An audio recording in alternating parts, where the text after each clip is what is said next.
Ըստ ազգային վիճակագրական ծառայության տվյալների այս տարվա հունվար-հոկտեմբեր ամիսներին հանրապետությունից մեկնածների եւ չվերադարձածների թիվը կազմել 88241 մարդ։ Դուք դիտում եք երթորը հարցազրույցը, բարև ձեզ։ Այսօր մեր հյուրն է ազգային ժողովի Բարգավաճ Հայաստան խմբակցության պատգամավոր Լյովա Խաչատրյանը։ Պարոն Խաչատրյան, միշտ տնտեսական հարցերին անդրադառնալը խոսենք ընտրական օրենսգրքում փոփոխություններ կատարելու ձեր նախաձեռնության մասին, որը տապալեց հանրապետականը։ Ոնց է գնահատում դա այդ քայլը, ոնց է գնահատում։ Բացասական եմ գնահատում, բնական էր, որ մեծամասնությունը նման քայլի պետք է չդիմեր, բոյկոտը դա մեծամասնակա, բոյկոտը դա նախատեսված չի խորհրդարանական մեծամասնության համար, դա իր պայքարի միջոցների առավել եւս երբ մեգուցե եւ վիճելի, բայց ես չեմ կարծում վիճելի, ոմանք, դա իրավաբանների խնդիրն է, բուսպարզեն սահմանադրության 70 հոդվածը միանշանակ է ասում, որ արտահերթ նիստ կամ նստաշրջան գումարվում է նախաձեռնության 1/3-ի նախաձեռնության դեպքում գումարվում է։ Նիստը չգումարվեց։ Առավել եւս նիստը ոչ թե չգումարվեց, այլ նիստ վարողը, որը բացակայում էր, շարունակեց վարել նիստը, որը կուրիոզ է նույնպես։ Չի գրանցվել եւ շարունակում է վարել նիստը, հայտարարելով, որ 3 ժամյա ռեժիմ եւ այլն։ Անձամբ ձեզ մեղանդրանքներ հնչեցին, որ դուք մեծամասնականում մի քանի անգամ ընտրված պատգամավոր, ինչու եք հիմա բարձրացնում այդ հարցը։ Մեկը դուք։ Ինչ նման հարցադրումը ընդհանրապես զարմանալի է ինձ համար։ Նախորդ ընտրությունները ցույց տվեցին, թե ինչ բաց տեղեր ունի ընտրական օրենսգիրքը։ Իսկ նախորդ ընտրություններից,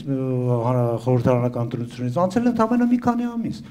Նախորդ ընտրություններին, երբ որ ընտրական օրենսգրքի փոփոխությունները կատարվեց եւ Բարգավաճ Հայաստան կուսակցությունը,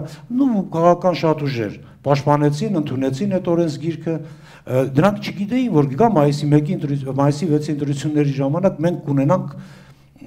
եւ այդ օրենքը, այդ օրվա գործող օրենքը չի կանխի մեկ բնակարանում 101 ընտրողի արկայությունը ախալքալակի ինչ որ մեկ գյուղից կամ ինչ որ թանակների չեզոքացումը, կես ժամ հետո կամ 5 րոպե հետո, կամ շրջիկ խմբերի արկայությունը։ Ընտրությունները թելադրեցին, որ ինչ որ բան է, ինչ որ բան պակաս է։ Եվ դա բացարձակ կապ չունի, թե այն ժամանակ տվյալ քաղաքական ուժը այդ օրենսգրքի կողմ էր, թե չէ, մարդկային ֆանտազիան սահման չունի։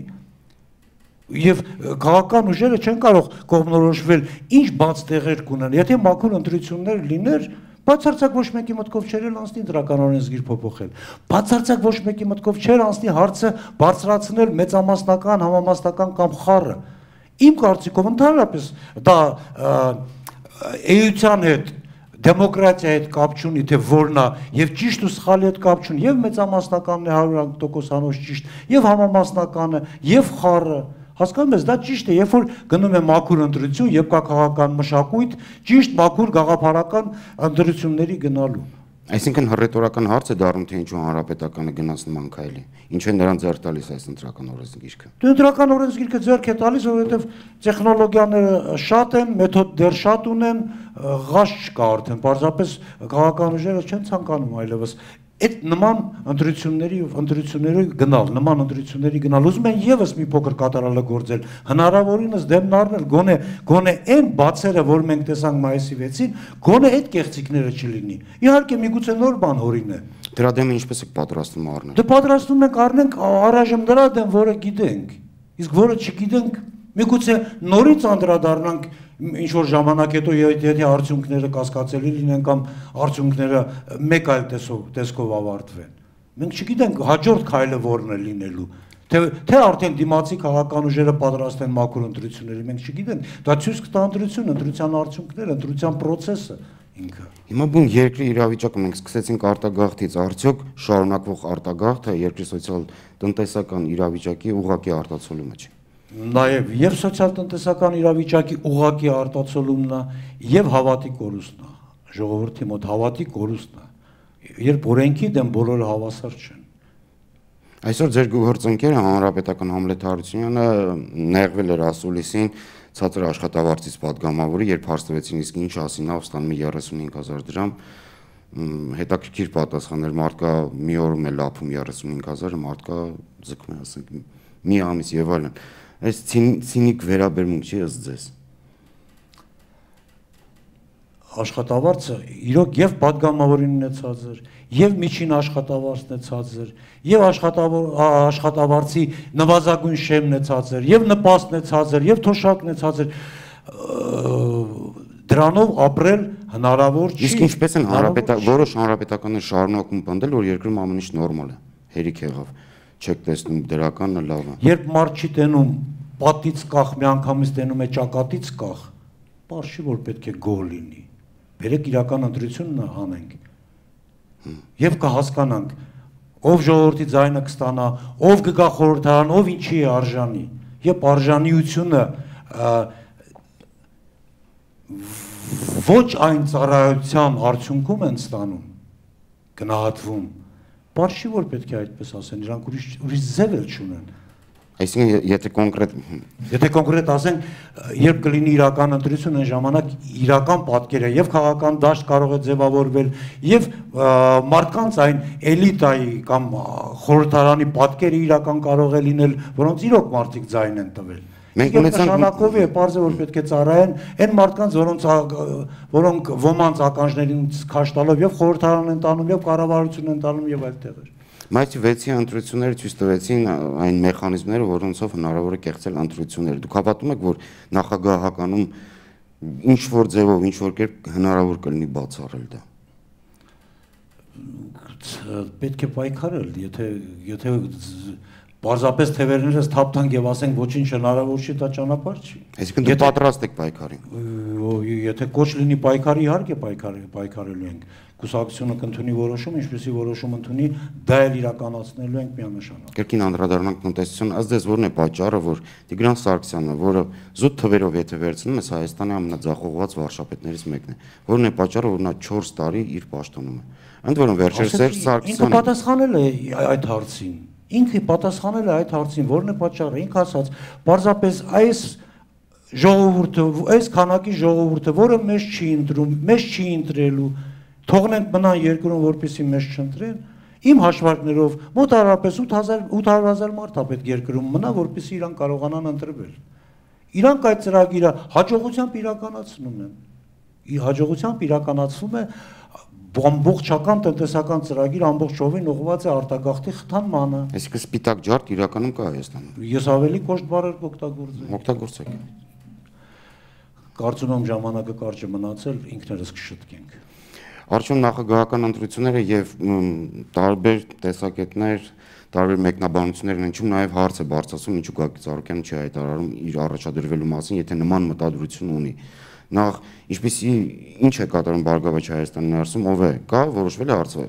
ներքին թեկուզ խոհանոցում ով է առաջադրվել։ Գնում է ուսումնասիրություններ, հանդիպումներ տեղական կառույցների հետ, տեղական կառույցները ուսումնասիրում են իրենց դրատարածքի ընտրողների ժողովրդի տրամադրությունը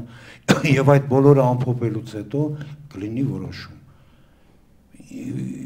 Ես կարծում եմ ժամանակի խնդիր մենք չունենք, ուշանալ չուշանալու հասկացողություն այստեղ չկա, այստեղ շտապելու եւ անհրաժեշտություն չկա, առավել եւս երբ օրն էլ նշանակված չի, ժամանակիրն էլ չկա ընտրությունների անցկացման հետ կապված, կլինի, կարծում եմ իր ժամանակին այդ որոշումը եթե ընդունի կուսակցության խորհուրդը գնալ ընտրությունների սեփական տեխնացիով հայտարարությունը կլինի ժամանակ դեռ կա եւ կարծում եմ ցանկացած քաղաքանուշ կամ անհայտ պատվեր կատարող թող ինքը իր համար որոշի, երբ ինչ անի, թող չփորձի որևէ մեկ այլ ուժի հրելու ինչ որ իր ուզած տեմպի տակ ընկնելու կամ ինչ որ մեկի պատվեր կատարելու։ Բարգավաճ Հայաստան կուսակցությունը կայացած քաղաքական ուժ է, ինքը իր համար կորոշի իր որոշումների մասին անպայման իր ընտրողներին, իր ժողովրդին տեղյակ կպայի երբ գտնի։ Այսինքն ժամանակ ձգելու խնդիր չունեք։ Բացարձակ նման հասկացողություն չկա ժամանակ ընտրել։ Ուսումնասիրություն ենք, հանդիպումներ ենք անում մարզերում, լսում ենք կարծիքը, ամեն օր այս քաղաքական process-ները ընտրություններին որքան մոտենում է, այնքան ավելի ցայտուն է նրա երանգները նկատվում։ Ճիշտ որոշելու համար ինչքան մոտ ես ընտրությունների օրվան, այնքան ճիշտ կողմնորոշվելու եւ ճիշտ եզրակացություն անել ավելի հեշտ է, քան ասենք 1 տարի առաջ, 2 տարի առաջ, մի տարի առաջ կարող եմ մարդկանց հարց անել, ասել բանուգործ չունես, հələ 2 տարի կա եկել ես նման ուսումնասիրություն ես անում, որքան մոտ այնքան հավաստի են արդյունքները։ Կարծում եմ շատ ճիշտ մարտավարություն է ընտրել Բարգավաճ Հայաստան կուսակցությունը եւ կանի ժամանակի, եթե նման որոշում լինի քաղաքորդի կողմից։ Մի կողմ դնենք, որ դուք ներկայացնեք Բարգավաճ Հայաստանը, հնարավորինս անկեղծ, եթե ասեք ինչպիսին է տպավորությունը մարզեր այցելելուց։ Արագածոտնի մարզի ակտիվի հետ հանդիպման ժամանակ պարզապես որոշում ընդունեցին առաջադրել Գագիկ Ծառուկյանի թեկնածությունը։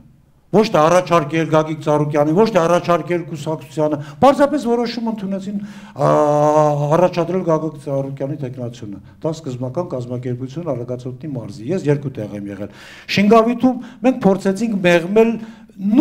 նույն տրամադրվածության մեր ակտիվը նույն տրամադրվածության էին, բայց մենք փորձեցինք մեղմել եւ նման որոշում առայժմ չընդունել, բայց նույն տրամադրվածության է։ Իսկ ընդհանուր առմամբ ինչպես են մարդիկ ապրում նույն Արագածոտնի մարզում։ Ինչպես են ապրում են ինչպես ամբողջ Հայաստանում, վատ, բոլորը պարտքի տակ են, բոլորը տոկոսի տակ են, սերմնացու են բերում կառավարությունը տալ ինչ որ բիզնես է անում, մեկին երկու իդ վերցնելու պայմանով սերմերը չի աճում, բերք չեն ստանում, բացարձակ քաոսային վիճակ, մարդիկ ցանկացած մարդու հետ խոսում ես, ասում ուզում եմ գնամ, պարզապես այն ով որ ակտիվ է տեղա գտնում գնում, ով ակտիվ չի իմանում ինչ անի, պարտքով ապրում է, խանութում պարտ, ձում փոխարժեքն է, եթե հավ ունես կարող ես սիգարետ ծխել, որովհետև սիգարետը այն ապրանքներից է, որոնք միայն կանխիկ փողով է խանութը բաց թողում։ Հավ ունես ձույ ածում, երկու հատ ավելանում է, կարաս ծխախոտ ծխես չէ, ուրեմն ծխախոտել չես ծխում, պիտի թութուն փաթես, տերև փաթաթես ծխես։ Այս վիճակն է համայնքներում։ Վարչապետը հայտարարել էր դեմքով թեքվել դեպի գյուղը, կառավարության դեմքը երևում է թե չէ։ Այդ օրվանից երբ դեմքով թեքվեցին դեպի գյուղը սկսեց շատ պրոգրեսիվ ձևով աղքատանալ։ Ես խնդրեի այդ դեմքները վերցնեն գյուղից գնալ։ Եկան տեսան ինչ կա այլ թալանալու գյուղում, սկսեցին լրացուցիչ թալանել։ Արդեն գործող ջրի խողովակներ են սկսել թալանել տանել արդեն։ Այդ դեմքով դեպի գյուղը սկսեցին սերմեր բերել, որոնք չծլեցին, բերք չտվեցին։ 30,000, ասենք 40,000 սերմի գինն է, եւ մոտ 200,000 գյուղացին վրան փողա դնում, որ մի հեկտար ցանի։ Այս 30,000-ը, որ իրանց վնաս տվեց, այն 170-200,000-ներ կորցրեցին։ Իմաստը մեկին երկուս ուզում են, մարդի ապրուստից զրկվեցին։ Հարց ենք բարձրացրել հանձնաժողովում, հիմա ուսումնասիրել, տեսնենք կարողանանք գոնե ենթահանձնաժողով խորհրդարանական ստեղծելու, ուսումնասիրելու այդ ինչ բա, այդ ինչ սերմեր են, այդ ինչ պատմություն է, այդ ինչ բիզնես է, գարնանը գալու սերմը տվեցին, աշնանը մեկին երկուս հետ են ուզում, սա օգնություն է թե բիզնես, 200%-անոց բիզնես է, ոչ թե 100։ 6 ամսվա մեջ մեկին մեկի տարբերություն 200 կիլո սերմ ես տվել, աշունը 400 պիտի հետ ստանաս, թե ասենք 20,000 դրամ փող ես տվել, աշունը 40,000 պիտի հետ ես պահանջում։ Բիզնեսը 200%-ով է դրա մեջքին կանգնած։ Օրենքը խախտելով, սերմերի մասին օրենքը խախտելով բերել են սերմերը, որովհետև առանց փորձարկման այդ սերմերը մենք օրենքը թույլ չի տալի բերել եւ վաճառել այստեղ ժողովրդին։ Հիմա էլ հետին թվով օրենքը բերել են, ուզում են պարտադրել, որ այդ հսկողությունը, որ փորձակնություն անցնելը սերմերի ուզում են հանեն օրենքով։ Պատասխան դեռ չեն տվել, նախորդ սերմերը առանց փորձակնության բերե բաժանել են։ Դա օրենքի կոպիտ խախտում է։ Ոչ մեկ ոչի բան այլևս տեղ չի մնացել։ Անհասկանալի վիճակ է։ Հիմա ընթանում են քաղաքական դաշտում խորհրդակցություններ, բանակցություններ, ինչ է կարծում, դրանք ինչ-որ տրամաբանական կետի կհանգեն, թե չէ այս անգամ։ Իհարկե լավ կլինի, երբ որոշակի նպատակների շուրջ լինի համախմբում քաղաքական ուժերի։ Անկախ նրանց թվից, թվականակից, անկախ անձերից, շատ ցանկալի կլինի, եթե գտնում են մարդիկ, որ այս տնտեսական քաղաքականությունը տանում են երկիրը դեպի կործանում եւ ուզում են շտկել, հավաքվեն մի կողմ, այն մարդիկ, որոնք գտնում են սա ճիշտ է, որովհետև շուտ կազատվեն ակտիվ մասսայից երկրի, որովհետև պաշտոն կունենա, որովհետև նորմալ իրավիճակում մարդկա, ոչ թե պաշտոն այդ շենքի կողքով անցնելու միգուցե աման չի անցնել, հասկանում ես։ Ամեն ինչ իր տեղը կընկնի, իր տեղը կգտնի։ Ես կուզենայի ուժերը համախմբվեին, իհարկե համախմբվեին, որովհետև այսօր արդեն ոչ թե իրենց խնդիրը նրանք պիտի նայեն, իրենց քաղաքական կուսակցության կամ իրենց նպատակների 100% իրականացման մասին պիտի մտածեն, այլ պիտի մտածեն առաջին հանրայնության մասին, ոնց անեն այնպիսի քաղաքական ծրագրի տեր դառնան այս երկրում, որը կտանի հավատի վերականգնում ժողովրդի կողմից իր պետության, իր ընտրյալի հանդեպ։ Շնորհակալություն պարոն Խաչատրյան մեզ հյուրընկալվելու համար։ Հիշեցնում այսօր մեր տաղավարում էր Ազգային ժողովի Բարգավաճ Հայաստան խմբակցության անդամ Լևա Խաչատրյանը։ Շնորհակալություն։